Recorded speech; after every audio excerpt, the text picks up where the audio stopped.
In the freezing, overcast autumn of 1851, a small party of civil engineers, state politicians, and local investors stood at the muddy base of Hoosac Mountain in northwestern Massachusetts. They looked up at a giant, unbroken wall of dark metamorphic stone that stretched nearly 5 miles across the horizon and rose 1,500 feet into the gray New England sky. There was no gap in the ridge, no low pass forged by ancient rivers, no natural notch where a wagon road, let alone a locomotive track, could comfortably pass. Standing before the press, the lead engineer made a proclamation that struck many in attendance as either sheer madness or dangerous arrogance. He declared that a team of men, armed with iron hand drills, black gunpowder, and sledgehammers, would drive a straight, horizontal tunnel, 26 feet wide, 24 feet high, and 4.5 miles long, directly through the solid granite core of the mountain. At that time, no human being on the American continent had ever successfully bored a tunnel longer than a few hundred yards. When the plan was formally submitted to the Massachusetts State House in Boston, skeptics openly mocked the proposal. Whig politicians called it a catastrophic waste of public funds, a delusional engineering fantasy that would swallow millions of taxpayer dollars and leave behind nothing more than a dry, dark hole in the mud. Opponents published pamphlets claiming the mountain was structurally unstable, that underground rivers would drown any crew that dared venture beneath the crust, and that the heat generated deep inside the earth would bake miners alive. The critics were wrong about the feasibility of the engineering, but they were tragically correct about the cost. It would take 24 years of continuous, agonizing labor to punch through Hoosac Mountain. The project would bankrupt 3 major contracting firms, ruin the financial lives and reputations of dozens of prominent investors, consume more than $20 million in public funds, and claim the lives of nearly 200 men. The site became known among the immigrant workers who slaved inside its damp, dark headings by a single, terrifying name: the Bloody Pit.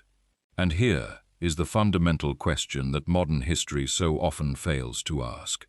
How do you drive a 4.5-mile railroad tunnel through solid granite before electricity existed, before heavy diesel earth movers were dreamed of, before pneumatic rock drills were perfected, and when the only available explosive was a volatile black powder that choked men to death in the dark?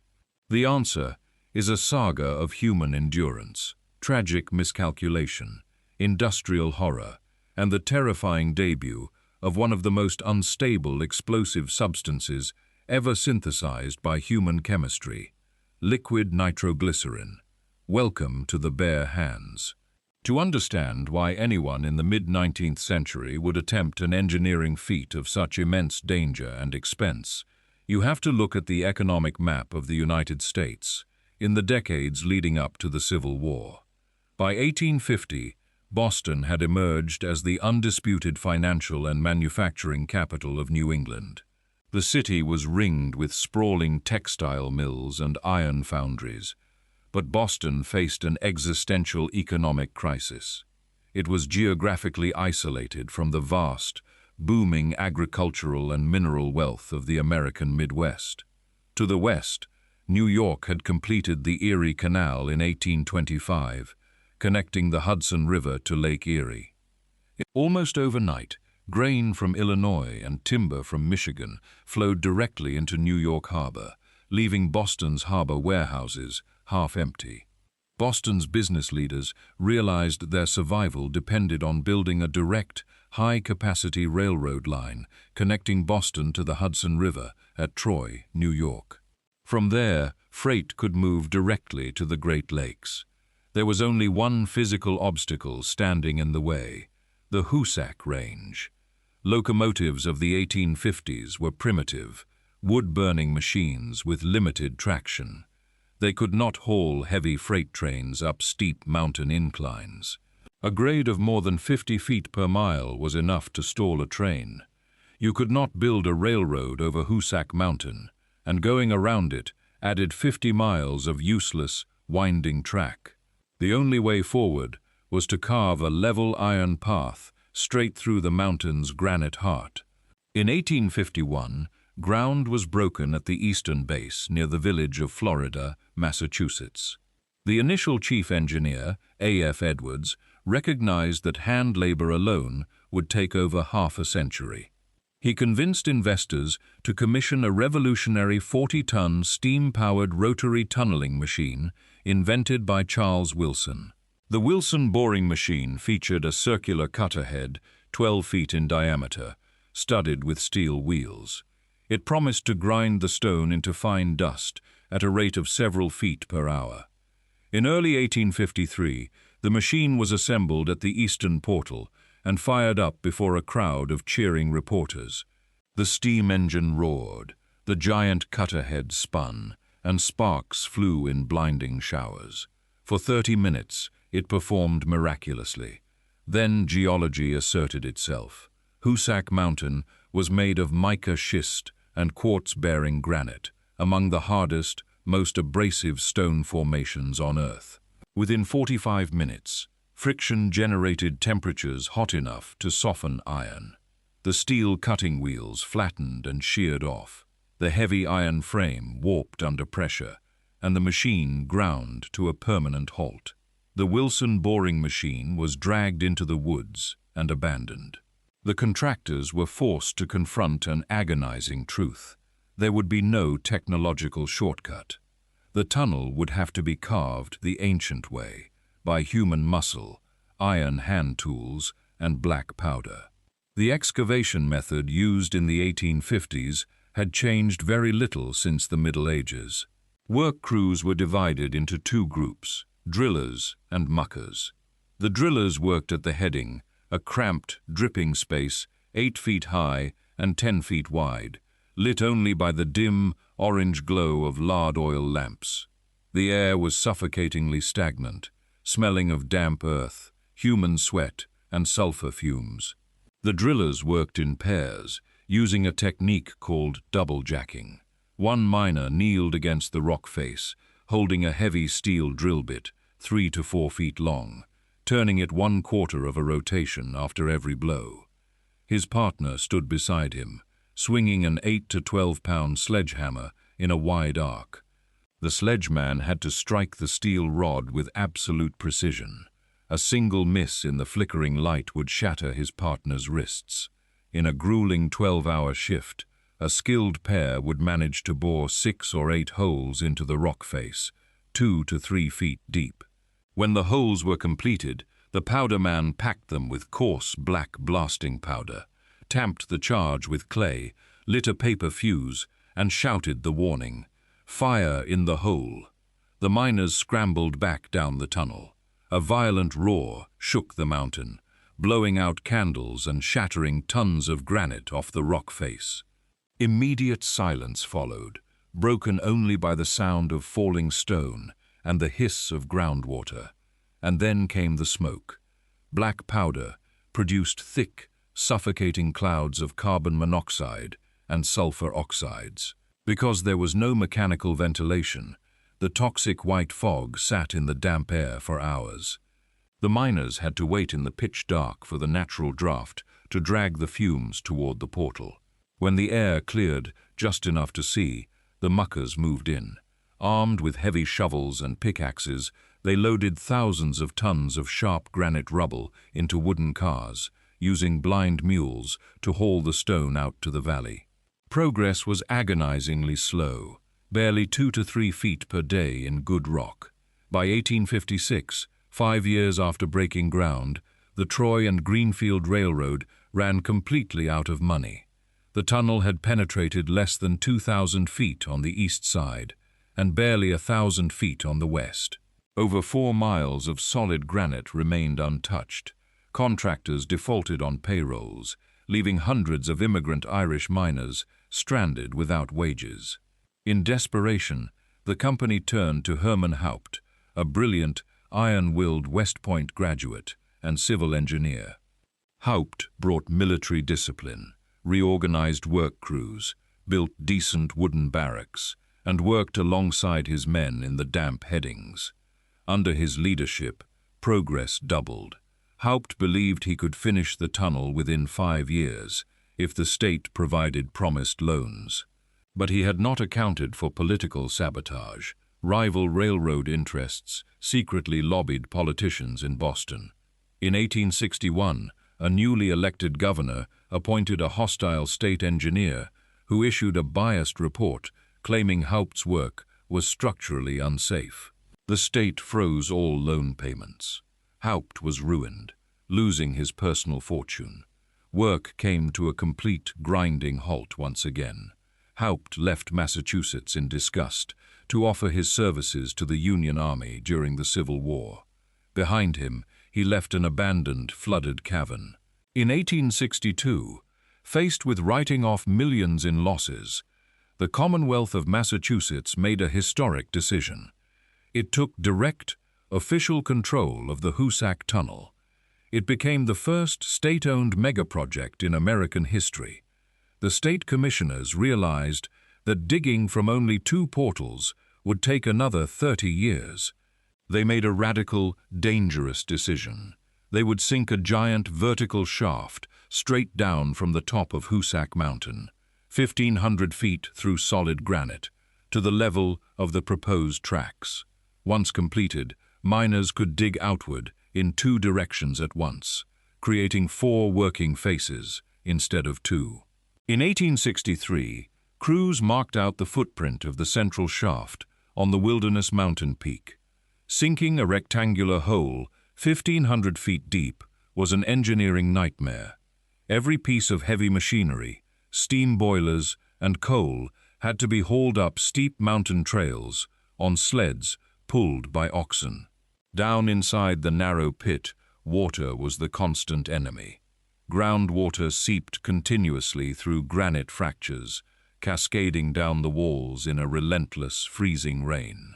Miners worked in oilskin coats, standing knee-deep in icy sludge. By 1865, the central shaft was slowly creeping downward, but hand drilling at the portals was still too slow. The project desperately needed 2 revolutionary advances, a mechanical rock drill and a far stronger explosive. Take a moment to hit that subscribe button right now. This channel exists to make sure the names and memories of the laborers who built the modern world with their bare hands are never forgotten. One click helps keep these historical deep dives alive. In the spring of 1865, a machinist named Charles Burley arrived at the eastern portal with the Burley pneumatic rock drill. Powered by high-pressure compressed air, piped from massive steam compressors at the Deerfield River, the drill drove a steel bit against the rock face at over 300 blows per minute, automatically rotating the steel rod after every stroke. When mounted on iron carriages called jumbos, the Burley drills quadrupled excavation speed. A single machine could punch a 6-foot drill hole into solid granite in less than 15 minutes. But the machine introduced a silent, invisible killer. Hand drilling had used water to turn stone dust into mud, but the high-pressure exhaust air from the Burley drills blasted the granite face completely dry. The iron bits pulverized the stone into a fine, microscopic silica dust that filled the air in white clouds.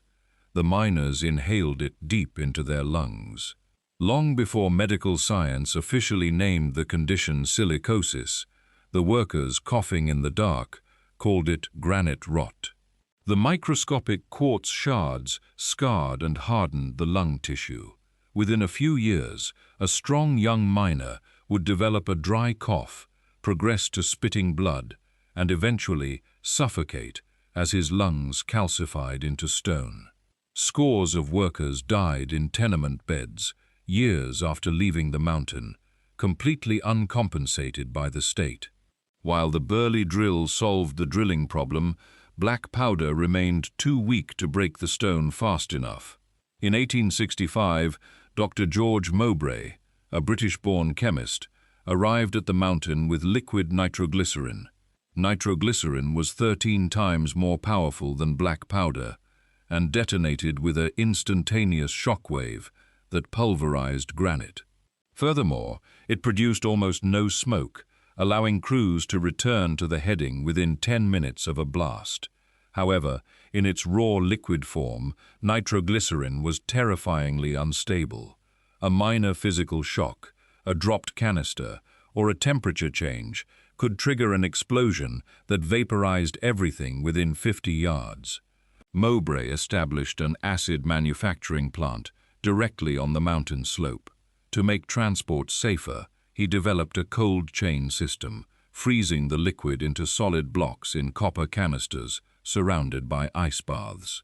The frozen canisters were hauled up the mountain in insulated wagons. Before loading the explosive into drill holes, the frozen canisters had to be carefully thawed in warm water baths inside cramped shanties at the tunnel face. The powder monkeys who handled the explosive were paid $3 a day, a high wage for men who walked a fine line between life and death. On June 12, 1868, a French-Canadian loader named Antoine Lachance was carrying 2 cans of thawed nitroglycerin along a narrow wooden catwalk inside the west shaft. His boot slipped on a patch of wet timber, and he fell, striking the copper cans against the sharp edge of an iron muck car. The resulting blast tore through the timber shoring, blowing out 70 feet of roof and triggering a cave-in. Antoine Lachance was vaporized. The only item recovered was the twisted brass buckle of his leather belt, embedded in the ceiling 30 feet above. Despite the horrific danger, nitroglycerin accelerated work across the mountain. But on October 17, 1867, the central shaft suffered the most catastrophic single disaster in its history. 13 miners, led by foreman Thomas Mallory, were working 600 feet down at the bottom of the vertical shaft.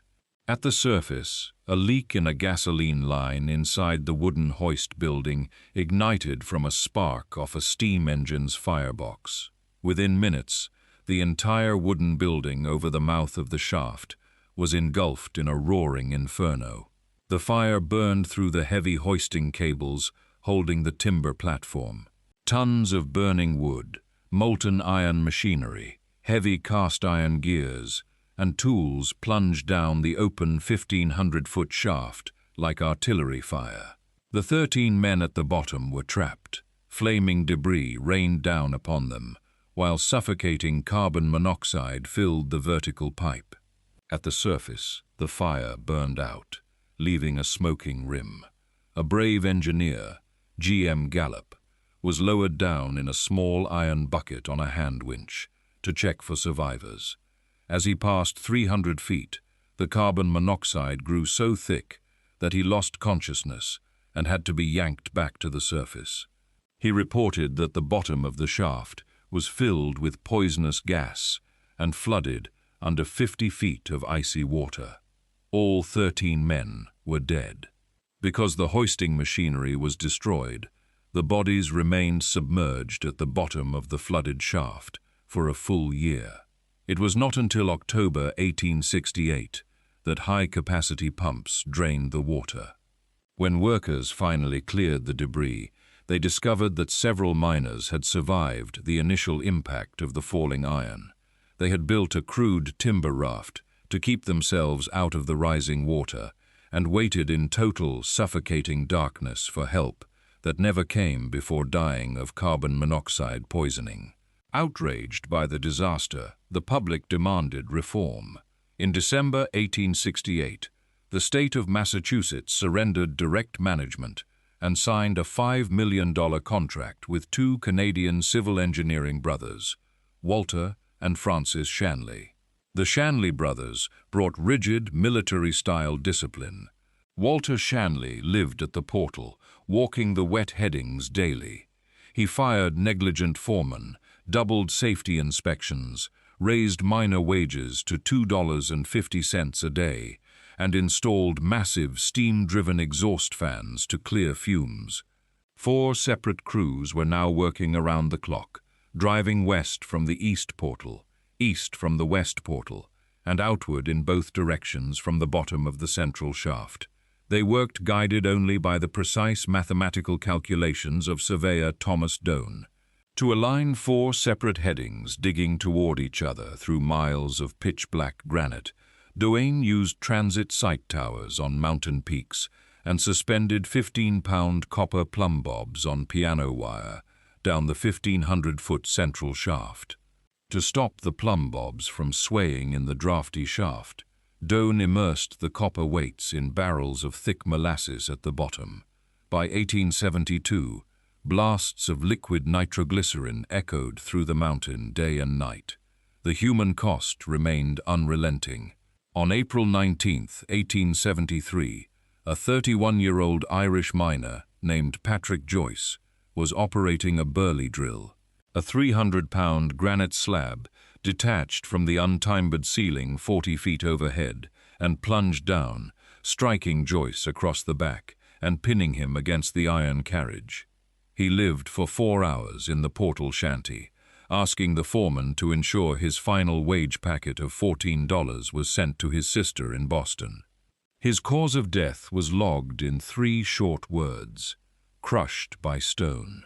On November 27, 1873, after 22 years of continuous labor, the heading driving west from the east portal and the heading driving east from the central shaft were separated by less than 50 feet of stone.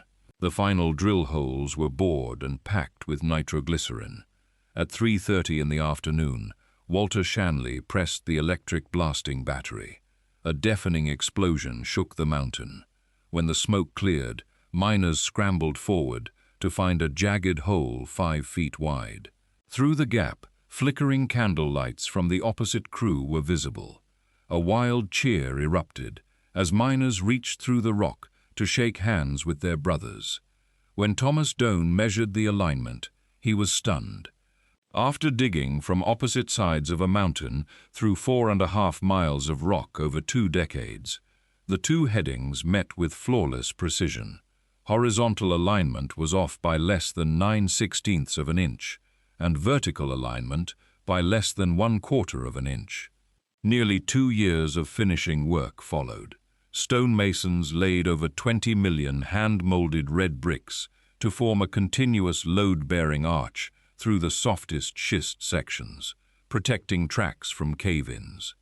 On February 9, 1875, a steam locomotive named the NC. Munson pulled up to the eastern portal, hitched to wooden coaches carrying state officials, engineers, and surviving miners.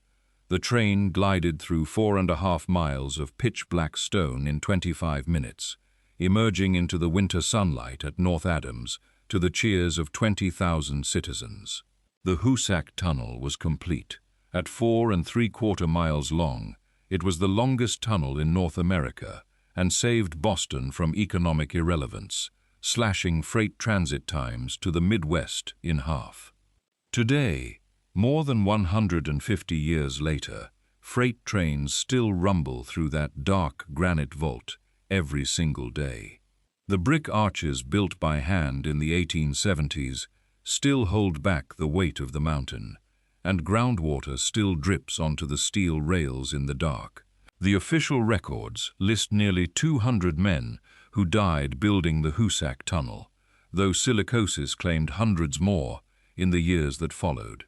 They were paid $1.50 a day, buried in unmarked pine boxes along the Deerfield River. No grand national monument marks the entrance. There are only 2 dark, arched portals dripping with cold water, quietly supporting millions of tons of ancient granite. The Hoosac Tunnel was not built by corporate boards or politicians. It was built by the bare hands. Thank you for watching this chapter of Forgotten History. Consider this. Today, major infrastructure projects are frequently paralyzed for decades by regulatory bureaucracy and legal battles. Yet in the 1860s, a young nation sacrificed hundreds of lives to punch a hole through 4 miles of mountain granite, using primitive tools and volatile chemicals. Have we become wiser and more humane in how we build, or have we simply lost the relentless drive that constructed the modern world? Tell me your thoughts in the comments below. I read every single one. Don't forget to subscribe, and I will see you in the next deep dive.